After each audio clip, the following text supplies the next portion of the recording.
All right, welcome back to the State of the SEL. I have the captain of East Carolina's Rocket League team, Chief Not Sober, with me on the show. Chief, how you doing today? I'm doing great, man. How about yourself? I'm doing fantastic. I'm glad to have another one of these interviews going on because I love getting player insights into the SEL season. Because I'm always kind of like watching it from above, but I never get or I rarely get the insight of a player who's like in the mud, grinding it out, trying to make runs to land, which like you guys are trying to do right now in the tiebreaker. You've had a solid season so far in the SEL, in the 9th through 12th place in the fall, and then doing the same thing, almost making top 8 in the spring, and now you're playing in the tiebreaker for that last land spot. So talk to me about your season so far in the SEL and what's kind of gone on, including like the roster change in between splits. Yeah, so in the fall split we had a player named Chillin. I mean, he was pretty good. He was kind of a last resort kind of thing because we didn't have a third after we brought on basically. So he came on not really wanting to play, but I mean, he did very well for Hmm. not wanting to play and whatnot. But he did very well, and then we made the switch to a Nixus, and ever since then I haven't played on a better ECU roster. I'm not gonna lie. Wow, all right. And I know like Anixis was on the A team before, right? And were Yes. you on that A team as well with Anixis? I was not. So the first team I joined was the captain, Mick Mo, and then Chillin. So I've played 2 semesters with Chillin. This is my first ever semester with a Nixus, and this is my second semester with basically.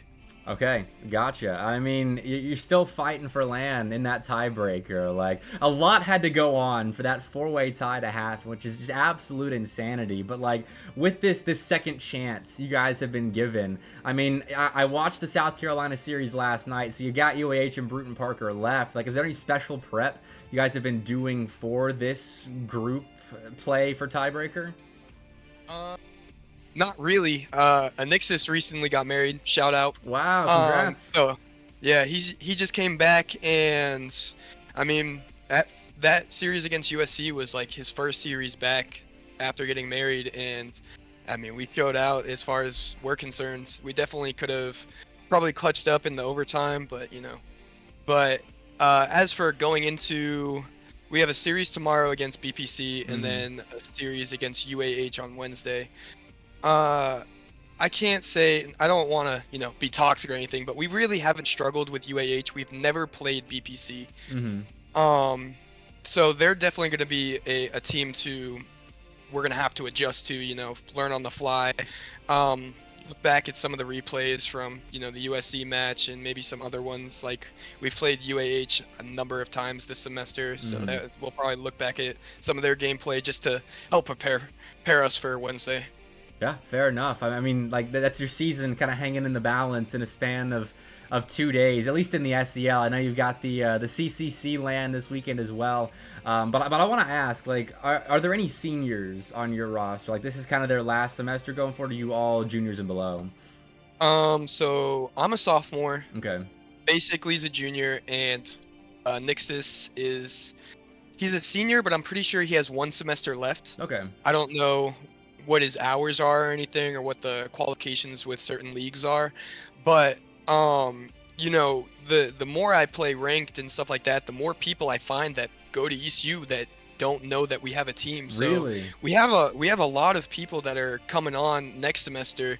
That is, we may have 3 separate teams, and the gold and purple team will definitely be competing against each other next semester. Wow, that's awesome. I mean, look out for ECU next semester in the SEL. That's gonna be scary. I'm familiar with the ECU Gold team. Like, I don't know how tight knit a program ECU has, but like ECU Gold played my Huntington boys in the NECC playoffs and almost reverse swept us. Gave me a little bit of a heart attack. But I mean, they're a solid team. Like, I know you guys are kind of a step above them, but is there any like in houses going on within the ECU Rocket League program, or Oh, anything like that? of course. Whenever, we'll have a game or something, and then we'll have some of the gold players come and join. We'll talk to them for whatever, and then after that, we'll just be like, "Hey, you guys wanna run some privates?" And then, Nice. I mean, that's what we do. I see nothing wrong with running privates because I mean, it's just all of us are getting more comfortable with each other, and then we're helping the gold team improve as well. And I mean, there are some players on the gold team that are they're really good. Like Odd Trip, Mm-hmm. he's putting in the hours. He's really getting a lot better since the beginning of this semester. Ah, that's awesome. So is ECU a club program, or is it sponsored at all, or how does it work? No, so we're not sponsored. We have an like an ECU esports Discord Mm-hmm. and whatnot, but we're not recognized as a club or Yeah. anything. We're trying to work towards that. We kind of understand the processes now, and now that we have more people involved with ECU Rocket League, it might be easier to get it across. But I mean, as of right now, we're not recognized as a club. No. Okay. Wow. So, I mean, I've seen like all the different types of D1 school variations of esports, like club organization, like official club sport, like varsity sport. It's so widespread, and like you guys aren't even recognized as a club yet. So, is that something? What role actually I should ask first? Do you kind of play in ECU esports? Are you just like Rocket League captain, or are you Rocket League lead, or anything else in the esports club with So quotation marks? at the moment, I'm just the captain of the purple team. I mean, I pretty much just manage the team as a Mm-hmm. whole, updating rosters and stuff like that just for that team. But coming next semester, our actual manager for the UCU Rocket League team is going to be graduating Mm-hmm. and handing over the manager role to myself and the gold captain Crow. And we have some big plans with starting like trying to get just our matches streamed to get our name out there more, try to Mm-hmm. set up as much as we possibly can to get our name just out there.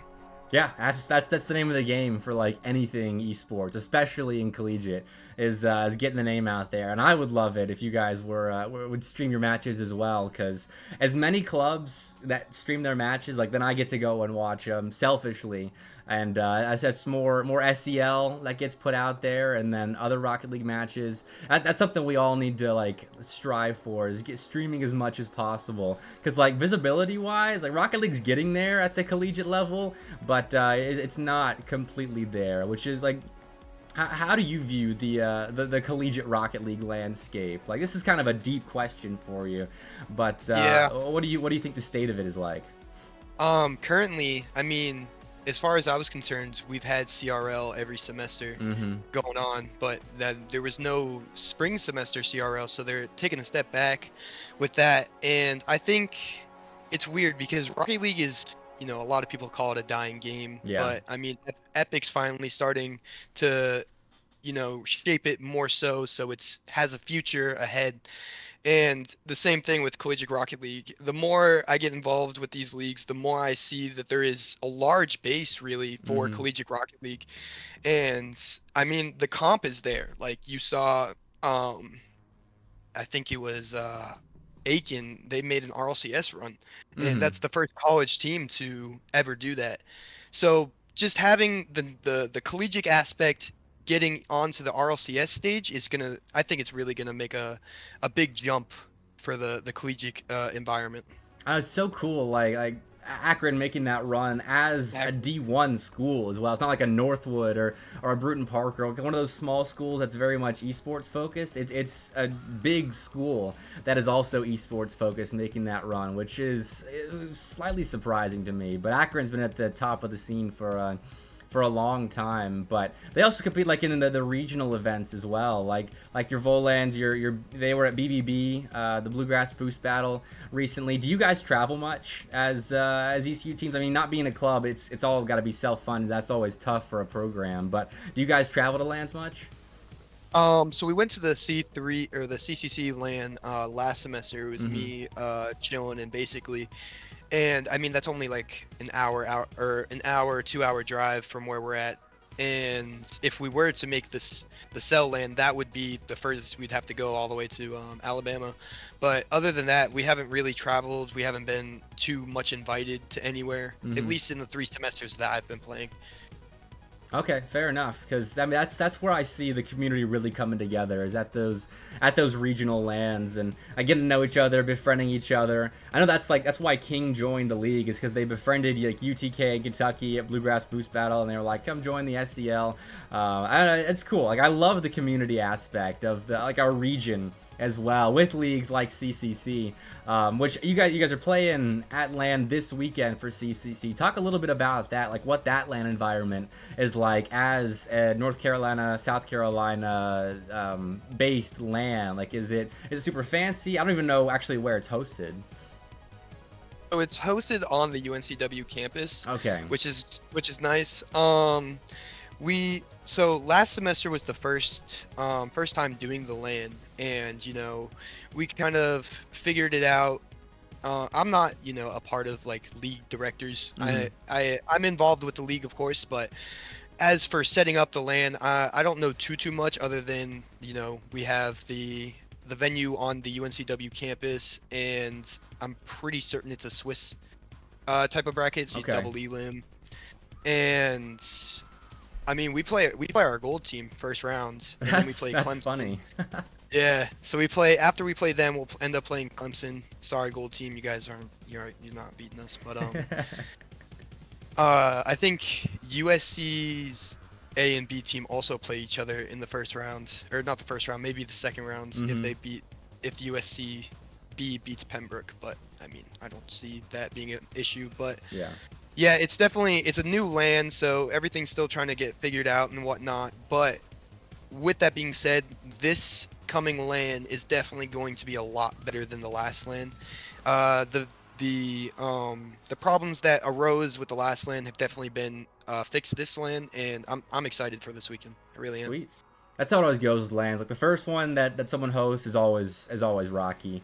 I know, like that's how SEL was last year. We went 11 hours straight, like with tech difficulties and all the series that we casted, and it was awesome, but it was still a little bit of a mess. So that's cool. So there's a good plug for all of you that want some Carolina's Rocket League this weekend. There'll be a LAN going on for you guys to check out. I assume that'll be streamed on the CCC Twitch channel. So I'll definitely be keeping track of that. But Chief, those are all the questions I got for you. So if you want to shout anyone out, shout any like organizations out or anything before you leave, feel free. The floor is yours. The only shoutouts I got are for my amazing teammates who are currently playing intramural soccer right now, so they can't watch this. But shout out to my boys and Roll Pirates. All right, I love it. ECU's trying to make a run through the tiebreaker going on this week to make it to LAN as that 8th spot for the SEL LAN coming up in 36 days. It's coming up quick. But before I throw to a break, I do want to quickly advertise Monday Night Lights just one more time and put that over in front of our faces real fast with UNC Charlotte versus Purdue coming up in about 7 minutes. That's about how long the break's going to be as I go set everything up in a second, but make sure you tune in for them. Then Robert Morris versus Buds at Georgia State and Georgia versus Oklahoma to cap the night off. But Chief, appreciate you joining me, my man. Good luck in the tiebreaker. I hope to see you at LAN. Thank you. I appreciate it. Thank you for having me. All right, we'll take a short break as Monday Night Lights is coming up in a couple of minutes, so don't go too far. I will see you all there.